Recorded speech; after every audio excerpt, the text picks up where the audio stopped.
앞뒤로 한번 보면서 인사할게요. 사랑합니다. 축복합니다. 반갑습니다. 잘 오셨습니다. 자, 오늘은 하나님의 돕는 손길, 자, 이 제목으로 말씀의 은혜를 함께 나누고자 합니다.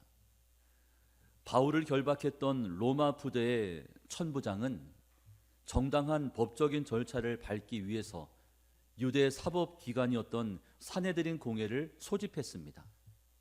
바울을 그 공회 앞에 세웠습니다. 자, 그런데 바울은 그 순간조차도 복음 증거의 기회로 삼았습니다. 자, 그때 바울은 지혜로운 방법을 가지고 사내들인 공회를 혼란에 빠뜨립니다. 공회가 사두개파와 바리새파로 나뉘어져 있다는 사실을 알고 있던 바울은 이 두 양파 간의 오랜 논쟁거리를 부각시켰습니다. 자, 어떤 논쟁이 있었습니까? 부활과 내세에 관한 논쟁이었습니다. 먼저 바울은 자신이 바리새파 유대인임을 밝히면서 자신은 죽은 자의 부활을 믿기 때문에 이처럼 재판을 받게 되었다고 말을 합니다. 6절에 있는 말씀인데요. 우리 6절 같이 읽겠습니다. 바울이 그중 일부는 사두개인이요 다른 일부는 바리새인인 줄 알고 공회에서 외쳐 이르되 여러분 형제들아 나는 바리새인이요 또 바리새인의 아들이라 죽은 자의 소망 곧 부활로 말미암아 내가 신문을 받노라. 공회 내부에서는 이 같은 바울의 말로 인해서 부활과 내세를 믿는 바리새파 또 그것을 믿지 않는 사두개파가 서로 갈라져 다퉜습니다. 큰 소란이 공회 안에 일어났습니다. 급기야는 바리새파의 서기관들이 나서서 바울을 옹호하며 바울 편을 들었습니다. 9절 말씀에 기록합니다. 크게 떠들세 바리새인 편에서 몇 서기관이 일어나 다투어 이르되 우리가 이 사람을 보니 악한 것이 없도다. 혹 영이나 혹 천사가 그에게 말하였으면 어찌하겠느냐. 같은 바리새인이기 때문에 팔은 안으로 굽는다고 이 바리새인 이 공회원들이 바울 편을 들고 있는 거예요. 두 파 간의 분쟁이 일어나자 바울의 안전을 염려한 천부장은 바울을 그들 부대 안쪽으로 피신을 시킵니다. 여러분, 죽음을 각오한 채 예루살렘에 들어가 복음을 선포했던 바울의 상황은 지금 보시는 것처럼 나아질 기미가 보이지 않았습니다. 더 많은 사람을 만나고 그들에게 복음을 전하고 그들 가운데 예수 믿는 자의 수가 더 늘어가야 되는데 점점 어려움은 겹치고 또 겹쳤습니다. 바울도 사람인지라 그의 마음에 심한 좌절감 그리고 영적인 침체와 두려움이 밀려듭니다. 마음 먹은 대로 계획한 대로 또 기도한 대로 일들이 풀어지지 않고 자꾸 장애물이 생기고 어려움이 찾아오면 사람은 누구나 다 그런 반응을 보이기 마련입니다. 주님은 그런 바울에게 너는 어찌하여 전도의 열매를 맺지 못했느냐 책망하신 것이 아니라 주님은 말씀을 통해서 그런 바울을 위로해 주셨습니다. 주님은 말씀을 통하여 그런 바울에게 담대함과 용기를 불어넣어 주셨습니다. 앞으로 나아갈 길을 우리 주님은 말씀을 통하여 가르쳐 주시고 지도해 주셨습니다. 11절 말씀에 기록합니다. 그날 밤에 주께서 바울 곁에 서서 이르시되 담대하라. 네가 예루살렘에서 나의 일을 증언한 것 같이 로마에서도 증언하여야 하리라 하시니라. 자, 어디로 보내겠다는 겁니까? 로마로 보내겠다는 거죠. 자, 그러고 보면 바울의 최종 이정표는 예루살렘이 아니라 어디였습니까? 로마였습니다. 로마에 가기 위해서 그 중간 지점으로 예루살렘을 택한 것이죠. 예루살렘에 머물다가 하나님께서 여러 가지 방법들을 통해서 로마에 가서 복음을 전하게 하시는 것이 바울을 향한 하나님의 뜻이었습니다. 저희도 이 세상에서 믿음을 지키고 또 마음과 생각을 지키며 맡겨주신 직분과 사명을 감당해 보려고 애를 써보지만 생각만큼 결과를 내지 못하고 열매를 맺지 못할 때가 있습니까? 없습니까? 많다는 거죠. 그럴 때면 낙심과 실망이 밀려옵니다. 낙심이 되죠. 낙담이 됩니다. 영적인 패배감과 좌절에 빠질 때도 많습니다. 하지만 주님은 그런 저희를 찾아오셔서 말씀으로 위로해 주시고 또 다시금 말씀을 통하여 새 힘과 용기를 허락해 주십니다. 여러분, 전도의 열매는 내가 맺는 것이 아니라 하나님 손에 달린 줄로 믿으시기를 바랍니다. 내가 말을 잘하고 내가 설득을 잘해서 내가 많은 것들을 이렇게 이 대상자에게 이렇게 선물도 갖다 주고 이렇게 정성을 쏟아서 그의 마음을 감동시켜서 그가 예수 믿게 해야지. 이건 인간적인 생각이죠. 그 사람이 구원을 받고 구원받지 못하고는 나에게 달려 있는 것이 아니라 하나님께 달려 있다는 사실입니다. 그러므로 전도의 열매가 없다고 해서 또 그 결과에 대해서 여러분 낙심하거나 실망할 필요가 없습니다. 저희의 역할이 무엇입니까? 기도 베스트의 구원 문제를 주님께 맡기면서 기도하고 또 그들에게 복음을 전하는 것, 이것이 저희의 역할입니다. 그것을 하고 있다면 그것만으로도 충분히 잘하고 있는 것이죠. 바라기는 매일같이 주님으로부터 힘과 용기를 공급받아서 전도자의 사명을 끝까지 감당하는 그런 저희 모두가 다 될 수 있기를 간절히 축원합니다. 자, 한편 유대주의자들은 바울을 죽이고자 불법적인 당을 결성합니다. 그들 중에는 만일 바울을 제거하지 못하면 자신들이 하나님의 저주를 받겠다고 맹세까지 한 결사대가 무려 40여 명이나 되었습니다. 자, 그들은 어떤 계략을 꾸몄습니까?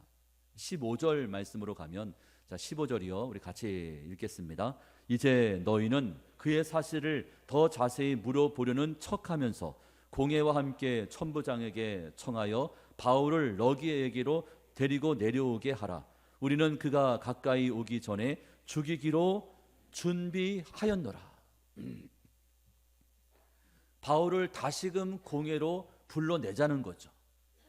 공회로 호출하자는 그런 이 음모였습니다. 그래서 바울이 로마의 부대를 빠져나와 공회로 향할 때 그때 중간에 매복하고 있다가 로마의 부대하고 공회 그 사이에 매복하고 있다가 숨어 있다가 그때 바울 일행이 지나갈 때 그때 이제 바울을 죽이자는 것, 이것이 그들의 음모였습니다. 여러분, 하나님께서는 사람을 해치기 위한 이 같은 불법적인 모임이나 음모, 또 인간적인 이 계획을 절대로 기뻐하시지 않습니다. 경건치 못한 자가 경건하지 않게 행한 모든 일을 하나님은 기억하시고 이 모든 것에 대하여 반드시 심판하십니다. 유다서 1장 15절 말씀에 이렇게 기록되어 있습니다.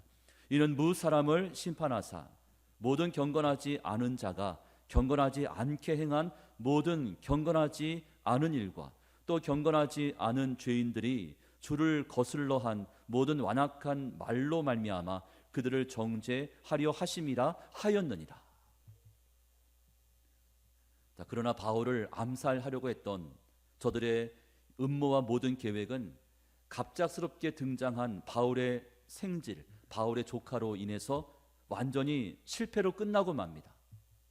뜬금없이 바울의 생질이 본문 말씀에 등장합니다. 성경 어디에도 한 번도 등장해 본 적이 없었던 바울의 조카가 오늘 본문에 등장하고 있는 것이죠. 그의 이름이 무엇인지, 그가 어떻게 저들의 음모를 알게 되었는지는 알 수 없지만 중요한 것은 그가 저들의 음모를 알게 되었을 때 침묵하지 않았다는 사실입니다. 혹시나 이 사실을 이야기했다가 나에게 불똥이 튀는 건 아닐까, 나한테 불이익이 주어지는 것은 아닐까, 그래서 입을 닫을 수도 있는 일인데 근데 침묵하지 않고 그들의 음모를 밝힌 것입니다. 자, 잘못임을 알면서도 침묵하게 되면 그때는 저들과 공범이 된다는 사실을 여러분 기억하십시오. 분명히 잘못인데 내가 이것을 알고 있는데 침묵한다? 공범이 되는 거죠. 함께 잘못을 범하게 되는 것입니다. 바울은 자신의 조카를 통해서 저들의 암살 계획을 알게 됩니다. 그리고 이 사실을 천부장에게 가서 알릴 것을 조카에게 이야기하였죠. 하나님은 바울을 죽이고자 했던 저들의 암살 계획을 이같이 무산시켰습니다. 또한 백부장과 천부장을 통해서 바울의 생명을 안전하게 지켜주셨습니다. 이제 23절부터는 바울을 살리기 위한 천부장의 선한 계획이 어떻게 진행되었는가를 기록하고 있습니다. 이처럼 하나님은 사명자를 안전하게 지켜주십니다. 여러분, 사명자는 죽지 않습니다. 여러분, 드라마 영화의 주인공들은 언제까지 살아있습니까? 끝날 때까지 살아있는 거예요. 총에 맞아도 죽지 않고 칼에 찔려도 결국은 또 살아납니다. 그게 주인공이죠. 여러분, 사명자는 죽지 않습니다. 어려움을 겪을 수는 있지만 그 어려움을 겪어가면서 그 역할을 완수를 하는 거죠. 여러분, 사명자에겐 돕는 손길을 붙여주십니다. 저들은 바울을 암살하려고 은밀하게 철저하게 준비를 했지만, 그러나 바울을 살리시기 위한 하나님의 계획은 저들의 그것들보다 훨씬 더 은밀하고 훨씬 더 치밀했습니다.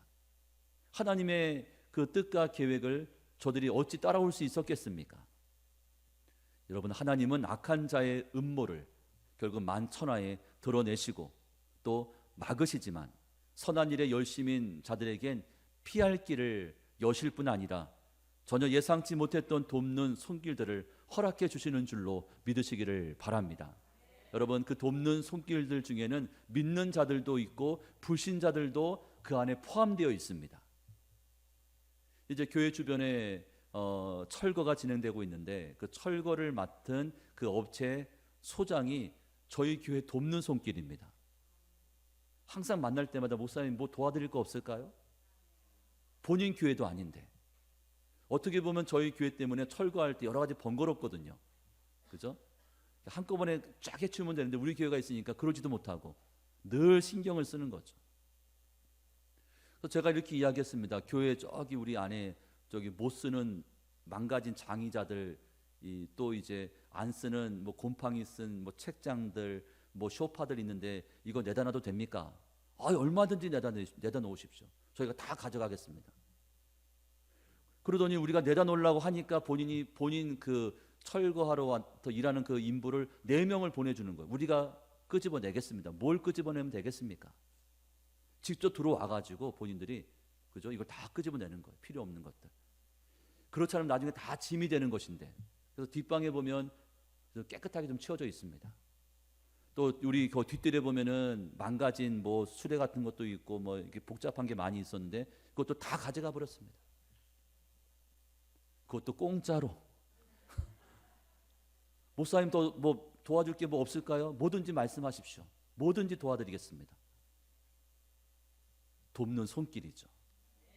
여러분의 인생 가운데도 하나님께서 이같이 붙여주시는 돕는 손길들이 있는 줄로 믿습니다. 자, 40여 명의 결사대가 바울을 죽이려고 목숨을 걸었지만 하나님은 로마 군사 470명을 통해서 바울의 목숨을 지키도록 하셨습니다. 저들은 40명이었는데 바울 곁에는 470명이 지키고 있는 거예요. 23절과 24절 말씀에 그 내용이 나와 있죠. 우리 같이 한번 읽겠습니다. 백부장 둘을 불러 이르되 밤 제3시에 가이사랴까지 갈 보병 200명과 기병 70명과 창병 200명을 준비하라 하고, 또 바울을 태워 총독 벨리스에게로 무사히 보내기 위하여 짐승을 준비하라 명하였다고 했습니다. 도하 470명이죠. 저들은 40명, 여기는 470명이 바울을 지키고 있는 거예요. 특별히 하나님은 바울에 대한 저들의 암살 계획을 역으로 이용하셨습니다. 바울을 로마에 보내는데 저들의 이 같은 음모와 계획을 사용하신 거죠. 이처럼 하나님은 저희가 만난 고난과 역경을 통해서 선한 결과를 만들어 내십니다. 주께서 함께 하시면 내 인생의 걸림돌 같았던 고난들이 여러분 딛고 올라설 수 있는 디딤돌로 바뀌게 되는 줄로 믿습니다. 내가 볼 때는 분명히 이 걸림돌인데, 내 인생의 걸림돌 없었으면 좋겠는데, 근데 나중에 돌아보면 그 걸림돌이 디딤돌이 되어 있었다는 거죠. 그러므로 저희는 인생의 모든 상황 속에서 하나님만 신뢰하고 또 하나님만 의지해야 합니다. 여러분, 좋을 때는 하나님을 찾고, 그리고 인생이 힘들어질 때는 세상에서 사람을 찾는 그런 어리석음을 반복하지 않기를 소망합니다. 고난의 바람이 불어오면 그것이 기회인 줄로 알고 믿음의 돛을 올릴 수 있어야 합니다. 그저 고난의 바람이 막 불어오는 거예요. 아이고 어떡하나, 죽겠다, 힘들겠다, 이렇게 받을 것이 아니라, 기회가 찾아왔구나, 이제 믿음의 돛만 올리면 저 바람을 타고 훨씬 더 빨리 갈 수 있겠구나, 여러분 기회인 줄로 알고 그 기회를 붙잡을 수 있기를 축복합니다. 자, 한편 천부장은 바울에겐 결박하거나 죽일 죄가 없다는 그런 내용의 편지를 써서 가이사랴의 벨릭스 총독에게 보내게 됩니다. 바울에 대해서 유대인들이 고발한 내용은 로마법에 저촉되는 것이 아니고 단지 저들의 종교 문제에 해당되는 것이라고 그렇게 밝혔습니다. 그래서 바울에게는 죄가 없다고 그런 사실을 분명하게 알리고 있는 것이죠. 여러분, 믿음을 가진 저희는 세상 살면서 미움과 고난과 핍박을 당할 수 있습니다. 애매하게 잘못한 것도 없는데 그저 믿는다는 이유만으로도 얼마든지 불이익을 겪을 수 있습니다. 자, 하지만 어디까지나 그것은 우리의 불법과 불의 때문이 아니라 저희가 저들에게 동조하거나 타협하지 않았기 때문에 겪는 것들이어야 합니다. 여러분, 우리가 죄를 범해서 어떤 고난을 당한다? 그거는 자업자득이죠.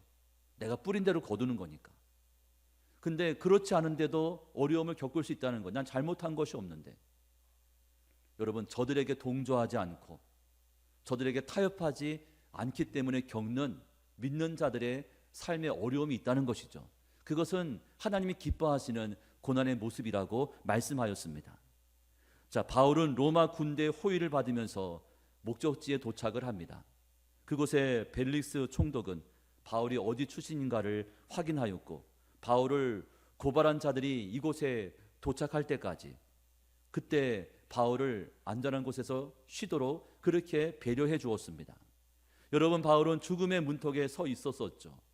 하지만 바울은 보이지 않는 손길로 바울을 지켜주셨습니다. 바울에게 돕는 손길을 붙이신 겁니다. 바울의 조카는 저들의 암살 계획을 알려주는 첩보원 역할에 충실하였습니다. 또 로마의 백부장과 천부장을 비롯한 로마의 군사들은 바울의 안전을 책임지는 경호원이 되었습니다. 하나님이 그렇게 사용하신 겁니다. 이처럼 천지 만물을 창조하시고 지금도 역사를 주관하시는 우리 하나님은 전혀 예상치 못했던 우리 주변의 사람들을 통하여 저희를 도와주실 때가 많습니다. 하나님께서 저희에게 보내주시고 만나게 하시는 그 돕는 손길들은 멀리 있는 것이 아니라 우리 주변에 가까이 있음을 여러분 날마다 기억할 수 있기를 축복합니다. 여러분, 주변을 잘 살펴보셔야 됩니다. 하나님께서 누구를 통해서 나를 도우실까? 가족들 안에서, 아니면 이웃들 가운데, 아니면 나의 지인들 중에서, 아니면 같은 동네에 살고 있는 믿음 없는 불신자들을 통해서도 저희를 돕는다고 말씀을 하고 있는 것입니다. 이제 말씀을 맺습니다. 여러분, 본문을 통해서 세 가지 교훈을 저희는 찾을 수가 있습니다. 첫 번째는 하나님의 간섭하심과 돌보심을 받는 인생이 복된 인생입니다. 여러분, 하나님의 간섭하심과 하나님의 인도하심을 여러분 받으시기를 원하십니까? 목사님 부담스럽습니다. 그냥 제 인생은 제가 좀 알아서 하겠습니다. 혹시 그런 생각은 아니십니까? 절 좀 내버려 두십시오. 그런 마음은 아니십니까? 여러분, 세상 살면서 나그네 인생길 걸어가면서 하나님이 우리와 함께 하시고 우리의 걸음을 인도하시고 돌보지 아니하면 여러분, 저희는 영적인 또 육신적인 삶을 그 안전을 보장받을 수가 없습니다. 하나님과 동행하는, 성령과 함께하는 그런 저희의 삶이 될 수 있기를 축복합니다. 두 번째는 주께서 함께 하시면 걸림돌 같던 고난들이 내 인생의 디딤돌로 바뀌게 됩니다. 여러분, 인생에 고난이 있습니까? 어떤 장애물을 만났습니까? 그것이 기회가 됩니다. 그것이 디딤돌이 될 수가 있다는 것이죠. 모든 상황 속에서 하나님만 의지하고 하나님만 신뢰하는 그런 저희들 될 수 있기를 간절히 소망합니다. 마지막 세 번째는 하나님께서 돕는 손길을 저희에게 허락하신 것처럼 저희 또한 누군가에겐 돕는 손길이 되어 주어야 합니다. 그죠? 하나님은 저희를 통해서 누군가를 돕기를 원하신다는 거죠. 누군가 나를 돕는다면 나 또한 누군가를 도울 수 있어야 된다는 그런 말씀입니다. 그래서 주변 사람들에게 관심을 가지고 혹시나 어려움은 없는지, 무슨 도움이 필요하지 않은지 그렇게 살펴볼 수 있는 주님의 마음을 여러분 회복할 수 있기를 소망합니다. 바라기는 이번 한 주간도 주님만 의지하고 성령과 동행하면서 하나님께서 예비해 두신 돕는 손길들을 통해서 넉넉히 이기며 승리하는 그런 여러분의 한 주간의 삶이 다 되시기를 주님의 이름으로 축원합니다.